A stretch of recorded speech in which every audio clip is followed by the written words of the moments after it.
Very good morning, students. Today we will discuss about the types of antibody. Types of antibody. We have discussed that antibodies are made up of protein. Are made up of protein.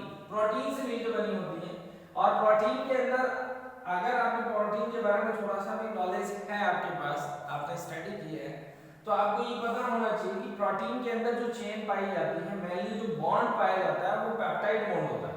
कौन सा bond होता है? Peptide bond होता है। और ये peptide bond मिलके एक से ज्यादा ग्रुप हो गए तो उनको बोल दिया पॉलीपेप्टाइड। चेन कौन सी होती है? Polypeptide chain. तो यहाँ हम लिख रहे हैं, हमने जो टेबल बनाई है उसके अंदर लिखा हुआ है टाइप, कौन सा टाइप है इम्यूनोग्लोबुलिन का या एंटीबॉडी का, और उसके अंदर पॉलीपेप्टाइड चेन कौन सी है और इसके बारे में कोई स्पेशल पॉइंट है तो वो लिखा हुआ है। ठीक है, ये टेबल लर्न करनी है आपको, बस इनफ है। एंटीबॉडीज के टाइप के अंदर ये टेबल अगर आप लर्न कर लेते हैं इनफ। जैसे बात करते हैं type A. Type A antibody की अगर हम बात करें तो टाइप ए के अंदर इम्यूनोग्लोबुलिन ए हो गया या एंटीबॉडी ए हो गई, IgA, शॉर्ट में लिख दिया आपने IgA। उसके अंदर पॉलीपेप्टाइड चेन कौन सी होती है? अल्फा। ये जो वर्ड है अल्फा ग्रीक वर्ड है। मैंने कई बार बोला है आपको, साइंस के अंदर जो टर्मिनोलॉजी होती है दैट इज ग्रीक, लैटिन और जर्मन। इस तरीके की लैंग्वेज यूज करते हैं जो एबोलिश हो चुकी, जो अभी प्रचलन में नहीं है, उसको यूज नहीं किया जा रहा है, इसलिए वो लैंग्वेज यूज की जाती है। ओके, तो एप्सिलॉन का सॉरी IgA का मतलब इसके अंदर पॉलीपेप्टाइड चेन कौन सी है? अल्फा वाली है। कौन सी है? अल्फा। ये सिंबल है, इसका सिंबल इस तरीके से लिखते हैं अल्फा। स्पेशल पॉइंट्स इसका ये है कि प्रेजेंट इन मदर्स मिल्क।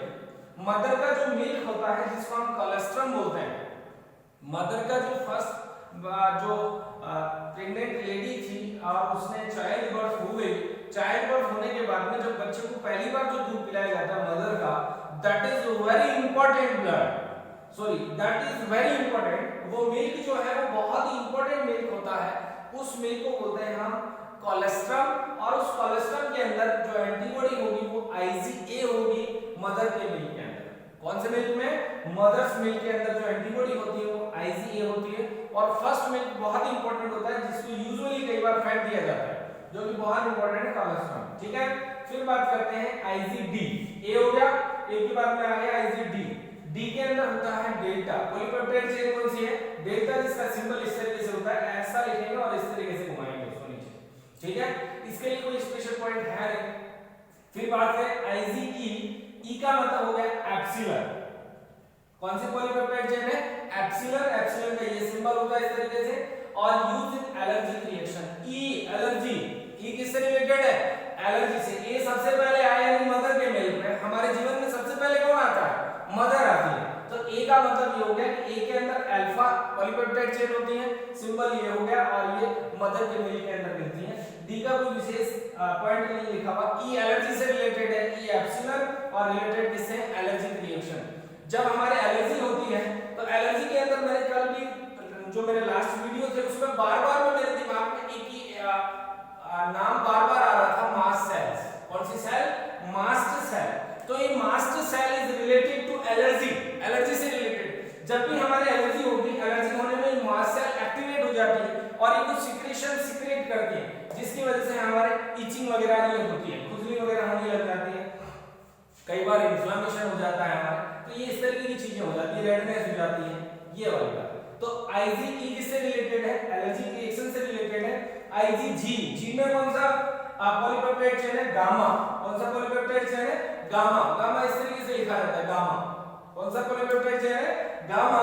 और ये ऐसी पॉलीपेप्टाइड चेन है, ऐसी एंटीबॉडी है, IgG ऐसी एंटीबॉडी है जो कि मदर के जो प्लेसेंटा होता है, मदर और जो प्रेग्नेंट लेडी होती है उसके और उसके फीटस के बीच में जो कनेक्शन होता है वो किससे रिलेटेड है? वो प्लेसेंटा है। क्या है? प्लेसेंटा, जिसको जनरल भाषा में हम नाल बोल देते हैं कई बार। ये प्लेसेंटा ही ऐसा एक मीडियम है, ऐसा एक ये कह सकते हैं कि कनेक्टिविटी है मदर और जो बच्चा है उसके बीच के अंदर, जिसकी वजह से मदर जो है वो न्यूट्रिशन जो है वो फीटस को देती है। तो मदर और फीटस के बीच में कनेक्ट करने का काम कौन करेगा? प्लेसेंटा करेगा। तो IgG ऐसी एंटीबॉडी है जो प्लेसेंटा के थ्रू क्रॉस कर सकती है। IgG can cross through placenta. Clear है? IgM एंटीबॉडी कौन सी? IgM ऐसी एंटीबॉडी है, इसको गामा से रिप्रेजेंट किया। गामा पॉलीपेप्टाइड चेन होती है, जी में M के अंदर होता है म्यू को इस तरीके से लिखते हैं, U लिखेंगे आप, U को लिखा है इस तरीके से, तो इसके अंदर ये वाला पॉइंट थोड़ा सा इस तरीके से हो जाएगा U, ऐसे U तो आप इस तरीके से लिखते ही हैं, और ये हो गया इस तरीके से म्यू। इसको क्या बोलते हैं अपन? म्यू बोलते हैं। म्यू कौन सी एंटीबॉडी है? ये ऐसी एंटीबॉडी है, जैसे ही एंटीजन हमारी बॉडी में आएगा, सबसे पहली एंटीबॉडी जो बनेगी वो कौन सी होगी? म्यू वाली होगी। कौन सी होगी? म्यू वाली होगी। क्लियर है यहां तक की बातें? एक बार हल्का सा रिकैप्चुलेट करना चाहूंगा। टाइप ए एक अल्फा पॉलीपेप्टाइड चेन अल्फा और मदर से मिल के अंदर पाया जाता है। डी के अंदर डेल्टा, IgE ई के अंदर हो गया एप्सिलॉन एनर्जी से रिलेटेड है IgE। जी जो है वो गामा, और इस मदर की जो प्लेसेंटा होता है, प्रेग्नेंट लेडी के अंदर जो प्लेसेंटा होता है, फीटस के बीच में जो कनेक्टिव का काम करता है, उसके अंदर प्लेसेंटा के थ्रू क्रॉस हो सकता है। IgM ऐसी एंटीबॉडी म्यू है इसकी पॉलीपेप्टाइड चेन, और ऐसी एंटीबॉडी है जो जैसे ही एंटीजन हमारी बॉडी के अंदर आता है, फर्स्ट कौन सी बनेगी? IgM। क्लियर है यहां तक की बात है? टाइप्स ऑफ एंटीबॉडी क्लियर हो गया। इसके बाद में हम बात करेंगे, आज हम बात करेंगे ब्लड ग्रुप की। किसकी बात होगी हमारी? ब्लड ग्रुप की बात होगी। किसकी बात कर रहे हैं हम? ब्लड ग्रुप की बात करेंगे। तो ब्लड ग्रुप होता क्या है? ब्लड ग्रुप कितने प्रकार के होते हैं? ब्लड ग्रुप 4 प्रकार के होते हैं। कौन कौन से? A, B, AB और O। A, B, AB, O 4 प्रकार के ब्लड ग्रुप है। किसके आधार पर होते हैं ये ब्लड ग्रुप? किसके आधार पर होते हैं? पूरा डिस्कशन करेंगे हम यही। ब्लड ग्रुप लिख रहा हूं मैं, ये हो गया हमारा ब्लड ग्रुप। ब्लड ग्रुप कौन सा है? ब्लड ग्रुप के अंदर एंटीजन कौन सा है? एंटीजन कौन सा है? कोई भी ब्लड ग्रुप हम बोले तो ब्लड ग्रुप किसके आधार पे हम उसको बोलते हैं? वो बोलते हैं हम एंटीजन के आधार पे। किसके आधार पे? एंटीजन के आधार पे। फिर हो गया इसके अंदर एंटीजन हो गया। एंटीजन के बाद में RH एंटीजन की बात करूं, RH एंटीजन प्रेजेंट होता है, एब्सेंट होता है।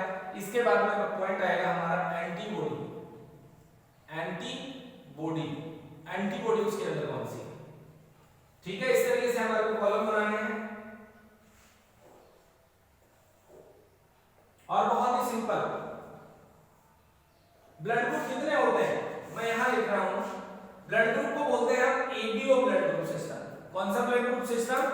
ABO blood group system. हमारे ब्लड के अंदर 2 टाइप की एंटीबॉडीज पाई जाती है। एंटीबॉडी या एंटीजन 2 टाइप की एंटीजन होती है। कौन सी? A और B। एंटीजन कौन सी होंगी? A और B एंटीजन पाया जाता है ब्लड ग्रुप के अंदर। उसी के आधार पे हमने ब्लड ग्रुप को बांटा है, ब्लड ग्रुप को क्लासिफाई किया है। जैसे मैं बात करूं आपके सामने A ब्लड ग्रुप की बात करूं, फिर मैं बात करूं B ब्लड ग्रुप की बात करूं, फिर मैं आपसे कहूं कि मैं AB ब्लड ग्रुप की बात कर रहा हूं, AB ब्लड ग्रुप की बात कर रहा हूं, फिर मैं आपको कहूं कि साहब हम O ब्लड ग्रुप की बात कर रहे हैं। अभी तक आपने पढ़ा होगा 4 प्रकार के ब्लड ग्रुप भी पढ़े होंगे आपने, A, B, AB और O। ब्लड ग्रुप सिस्टम कितने होंगे? 4 प्रकार के होंगे, A, B, AB और O। किसके आधार पे हुए? एंटीजन के आधार पे। किसके आधार पे हुए? एंटीजन के आधार पे। कैसे हुए? जैसे A ब्लड ग्रुप के अंदर कौन सा एंटीजन पाया जाएगा? A एंटीजन पाया जाएगा। A ब्लड ग्रुप में कौन सा एंटीजन पाया जाएगा? A एंटीजन पाया जाएगा। B ब्लड ग्रुप में कौन सा एंटीजन पाया जाएगा? B पाया जाएगा। AB नाम से दिख रहा है तो A के अंदर कौन सा होगा? AB होगा और B भी होगा। A और B दोनों एंटीजन पाए जाते हैं, बहुत एंटीजन होंगे। O के अंदर कोई एंटीजन पाया जाएगा क्या? नो एंटीजन, कोई एंटीजन नहीं पाया जाएगा O ब्लड ग्रुप के अंदर। क्लियर है यहां तक की बात है? अब आपके दिमाग में आ रहा होगा सर ये RH एंटीजन क्या है? वापस बोल रहा हूं, मैं रिकैप्चुलेट कर रहा हूं। ब्लड ग्रुप हो गया A, B, AB और O। एंटीजन कौन सा पाया जाता है ब्लड के अंदर? A ब्लड ग्रुप है तो उसमें A एंटीजन पाया जाएगा। B ब्लड ग्रुप है उसमें B एंटीजन पाया जाएगा। AB ब्लड ग्रुप में A और B दोनों एंटीजन पाए जाएंगे। A और B दोनों एंटीजन पाए जाएंगे। तो आप अच्छे से हम पढ़ चुके हैं प्रीवियस लेक्चर के अंदर, प्रीवियस क्लासेस के अंदर ये हमने डिस्कस किया कि कोई एंटीजन अगर बॉडी में हमारे में आता है तो उसके अगेंस्ट में क्या बनती है, एंटीबॉडी बनती है। जैसे मैं एग्जांपल दूं आपको, मेरा ब्लड ग्रुप AB है, मेरा blood group AB blood group है, इसका मतलब मेरे ब्लड ग्रुप के अंदर A और B दोनों एंटीजन है, A और B दोनों एंटीजन है, दोनों एंटीजन है तो मेरी बॉडी के अंदर एंटीबॉडी होनी चाहिए इनके खिलाफ। जैसे मान लीजिए किसी का ब्लड ग्रुप B है तो उसके अंदर एंटीजन कौन सा होगा, B एंटीजन होगा। तो इस एंटीजन के अगेंस्ट के अंदर इसके ब्लड के अंदर कोई एंटीबॉडी बनी होगी, कौन से ब्लड ग्रुप के थ्रू, क्योंकि B तो इसका खुद का है, B के अगेंस्ट में तो एंटीबॉडी बनने से रही, किसके अगेंस्ट में एंटीबॉडी बनी होती है, A के अगेंस्ट के अंदर, किसके अगेंस्ट में, A। अगर आपसे कोई क्वेश्चन करे कि साहब A ब्लड ग्रुप है, कौन सा ब्लड ग्रुप है, A, तो एंटीजन कौन सा हो गया, A, और एंटीबॉडी कौन सा हो गया उसके अंदर, B। इसको स्मॉल लेटर में लिखते हैं, एंटीबॉडी को हम स्मॉल लेटर से लिखते हैं, एंटीजन को हम कैपिटल लेटर से लिखते हैं। A ब्लड ग्रुप में कौन सा एंटीजन, A ब्लड ग्रुप में A एंटीजन और एंटीबॉडी B एंटीबॉडी। क्लियर है। RH के हिसाब से अगर बात करें तो RH अगर प्रेजेंट है, RH प्रेजेंट है उसको बोल देते हैं हम RH पॉजिटिव, और A को हम बोल देते हैं A पॉजिटिव ब्लड ग्रुप। कौन सा ब्लड ग्रुप, A पॉजिटिव। मैं पॉजिटिव और नेगेटिव से और क्लासिफाई करूंगा तो A के दो टाइप हो गए, A पॉजिटिव और A नेगेटिव। A पॉजिटिव की बात करो, A पॉजिटिव में A एंटीजन, A आते A एंटीजन तो क्लियर हो गया। RH अगर पॉजिटिव है तो A पॉजिटिव बोलेंगे, प्रेजेंट है तो पॉजिटिव बोलेंगे, A पॉजिटिव, ठीक है। तो इसके अंदर RH फैक्टर जो है वो पॉजिटिव प्रेजेंट है, और एंटीबॉडी जो है, जो इसका नाम लिखा उसके उल्टा होगा। अगर A वाला है तो B होगा, B वाला है तो A वाला होगा, ठीक है। यहां तक की बात क्लियर कर लेते हैं एक बार हम। A पॉजिटिव के अंदर A एंटीजन और RH एंटीजन प्रेजेंट है। A नेगेटिव की बात करूं तो पॉजिटिव में प्रेजेंट है, नेगेटिव में एब्सेंट है। A एंटीजन तो A तो प्रेजेंट होगा, लेकिन RH एंटीजन क्या होगा इसके अंदर एब्सेंट होगा। RH एंटीजन क्या होगा, इसमें एब्सेंट होगा। और एंटीजन एंटीबॉडी A के अंदर कौन सी एंटीबॉडी होती है, B एंटीबॉडी होती है, ठीक है। इसी प्रकार से मैं B की बात करूं, B के अंदर मैंने पॉजिटिव और नेगेटिव दो में डिवाइड कर दिया इसको। B पॉजिटिव के अंदर एंटीजन तो वही B होगा दोनों में, लेकिन RH एंटीजन की बात करें तो RH पॉजिटिव के अंदर प्रेजेंट, RH नेगेटिव के अंदर एब्सेंट, RH नेगेटिव में एब्सेंट। फिर बात करें B ब्लड ग्रुप है, ब्लड ग्रुप B है, एंटीजन B है, और एंटीबॉडी कौन सा होगा, A होगा। एंटीबॉडी कौन सा होगा, A एंटीबॉडी होगा। क्लियर है यहाँ तक की बात है। फिर बात करें AB के अंदर भी इसी तरीके से मैं करता हूँ, AB पॉजिटिव और AB नेगेटिव। O में भी ऐसे लिखता हूँ, O पॉजिटिव और O नेगेटिव। AB पॉजिटिव के अंदर यहाँ AB एंटीजन है, B दोनों एंटीजन है, A एंटीजन B एंटीजन दोनों एंटीजन है। अब यहाँ बात करें इसके अंदर RH अगर पॉजिटिव है तो RH एंटीजन प्रेजेंट है, और अगर एब्सेंट है, AB नेगेटिव है तो एब्सेंट है, क्लियर है। अब बात करें A और B के अंदर A एंटीजन भी है, B एंटीजन भी है, तो एंटीबॉडी, इसमें कोई एंटीबॉडी नहीं है, इसमें कोई एंटीबॉडी नहीं है। ध्यान रखना इस बात का, विशेष काम है ये हमारे कि इसके अंदर कोई एंटीबॉडी नहीं होती। AB में कोई एंटीबॉडी नहीं होती है। O की बात करें तो O के अंदर कोई एंटीजन नहीं होता है, ना तो A ना B। O के अंदर कोई एंटीजन नहीं होता है। O पॉजिटिव है, O पॉजिटिव होने का मतलब इसके अंदर RH प्रेजेंट है, RH फैक्टर, और नहीं है नेगेटिव है, इसका मतलब नेगेटिव होने का मतलब एब्सेंट है, ठीक है। और इसके अंदर बात करें एंटीबॉडी कौन सी है, एंटीबॉडी इसमें AB है और BB है, AB है और BB है। ये टेबल आपकी बिल्कुल क्लियर हो जानी चाहिए। अगर A ब्लड ग्रुप है तो A antigen, B blood group है तो B antigen, AB blood group है तो A और B दोनों एंटीजन, O ब्लड ग्रुप है तो कोई एंटीजन नहीं। और एंटीजन का ऑपोजिट मान सकते हैं, क्योंकि एंटीजन बॉडी में एंटर होगा या एंटीजन बॉडी में होगा तो उसके अगेंस्ट में क्या बनी होगी, एंटीबॉडी। अगर ब्लड ग्रुप किसी का A है तो B antibody, B blood group है तो A antibody, AB blood group है तो कोई एंटीबॉडी नहीं, और O ब्लड ग्रुप है तो दोनों एंटीबॉडी बनी होती है, A और B। इनका यूज क्या है एंटीजन एंटीबॉडी का, ये हम कल डिस्कस करेंगे, नेक्स्ट लेक्चर में डिस्कस करेंगे। हम ये क्लियर कर पाएंगे कि सर कौन सा ब्लड ग्रुप किसको दे सकते हैं, किससे ले सकते हैं, क्यों ले सकते हैं, क्यों ले सकते हैं, क्या कारण है कि इस आदमी को कौन सा ब्लड देना चाहिए, कौन सा नहीं देना चाहिए, उसका क्या कारण है, वो ये एंटीजन एंटीबॉडीज ही हैं, क्योंकि एंटीजन प्रेजेंट होता है उसके अगेंस्ट में एंटीबॉडी होती है, आरएच एंटीजन होता है उसके अगेंस्ट में भी एंटीबॉडी बनती है। तो आरएच पॉजिटिव आरएच नेगेटिव हमारे सामने क्लियर हुआ, एबीओ ब्लड ग्रुप हमारे सामने क्लियर हुआ। ठीक है, थैंक्स अ लॉट।